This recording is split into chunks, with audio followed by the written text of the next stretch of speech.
اللہ الرحمن الرحیم الحمدللہ وکفی وسلام علی عبادہ الذین اصطفی محمد وآلہ الطیبین۔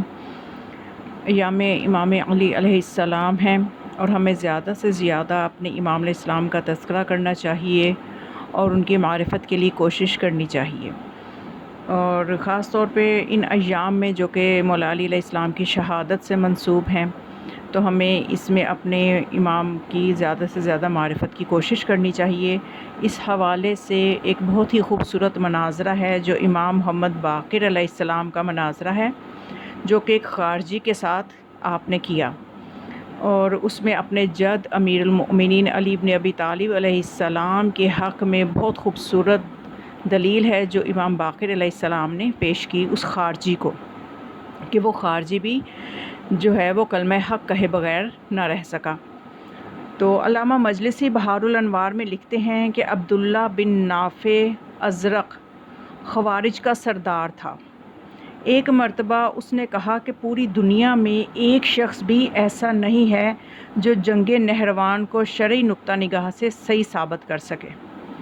علی علیہ السلام نے نہروان کی جنگ کر کے نعوذ باللہ، وہ یہ کہنے لگا عبداللہ بن نافع چونکہ خوارجی تھا، خوارج کا سردار تھا، خارجی تھا، تو کہنے لگا کہ وہ جنگ کر کے علی علیہ السلام نے غلطی کی تھی اور خوارج حق پر تھے۔ کسی نے اس سے کہا کہ اتنا بڑا چیلنج دینے کی ضرورت نہیں ہے، تو علی کے پوتے محمد باقر سے مباحثہ کر کے دیکھ لو۔ چنانچہ عبداللہ بن نافع ازرق جو تھا امام محمد باقر علیہ السلام کے پاس آیا۔ اس وقت امام علیہ السلام کے پاس مہاجرین و انصار کی اولاد میں سے کچھ افراد بیٹھے ہوئے تھے۔ عبداللہ نے امام علیہ السلام سے کہا کہ آپ اپنے جد اعلیٰ کی جنگ نہروان کو شرعی نقطہ نظر سے سمجھائیں اور ان کا حق پر ہونا ثابت کریں۔ امام باقر علیہ السلام نے وہاں پر موجود حاضرین سے فرمایا کہ تم میں سے جس کو ہمارے جد کی فضیلت کی کوئی حدیث یاد ہو تو بیان کرے۔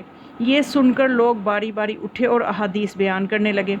ایک شخص نے رسول پاک صلی اللہ علیہ وآلہ وسلم کی یہ حدیث بیان کی، لَأُوتِيَنَّ الرَّأْيَةَ غَدًا رَجُلًا يُحِبُّ اللَّهَ وَرَسُولَهُ وَيُحِبُّهُ اللَّهُ وَرَسُولُهُ لَا يَرْجِعُ حَتَّى يَفْتَحَ اللَّهُ عَلَى يَدَيْهِ۔ امام علیہ السلام نے خوارج کے سردار سے پوچھا تم اس حدیث کے متعلق کیا کہتے ہو؟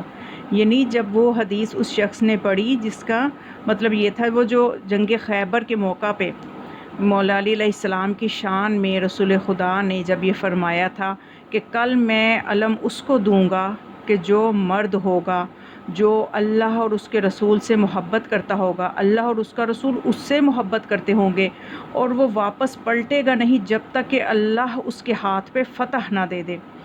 تو اس حدیث کے متعلق امام علیہ السلام نے اس خارجی سے کہا کہ بتاؤ تم کیا کہتے ہو؟ اس نے کہا یہ حدیث صحیح ہے، لیکن علی علیہ السلام بعد میں نعوذ باللہ، اس خارجی کے الفاظ ہیں نقل کفر نہ باشد، کہنے لگا کہ بعد میں جو ہے وہ علی علیہ السلام جو ہے بعد میں کافر ہو گئے تھے۔ امام علیہ السلام نے فرمایا یہ بتاؤ کہ جب جنگ خیبر کے وقت اللہ کو علی سے محبت تھی تو کیا اس اللہ کو یہ معلوم تھا کہ یہی علی نہروان میں خوارج سے جنگ کرے گا؟ بتاؤ کیا خدا کو یہ بات معلوم تھی یا نہیں تھی؟ اب اگر تم کہو کہ خدا کو یہ بات معلوم نہیں تھی تو تم کافر بن جاؤ گے، کیونکہ خدا تو عالم الغیب ہے، وہ تو سارا علم رکھتا ہے، وہ تو ما کان و ما یکون، تمام اس کے علاوہ بھی تمام علم اس کے پاس ہے۔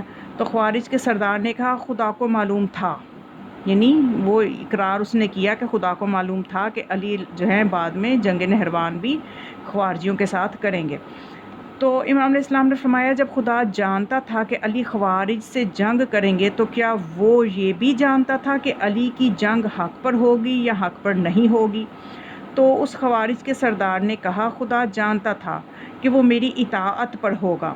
تو امام علیہ السلام نے فرمایا اس سے ثابت ہوا کہ علی علیہ السلام کی جنگ حق پر تھی۔ اگر علی علیہ السلام کی جنگ نعوذ باللہ معصیت پر ہوتی تو خدا اسے کبھی اپنا محبوب نہ کہتا۔ اس وقت خوارج کے سردار لاجواب ہو گیا اور امام علیہ السلام کی مجلس سے اٹھ کھڑا ہوا اور کہنے لگا اللہ اعلم حیث یجعل رسالتہ، کہ خدا خوب جانتا ہے کہ اپنی رسالت کو کہاں قرار دے۔ پھر اس نے یہ آیت پڑھی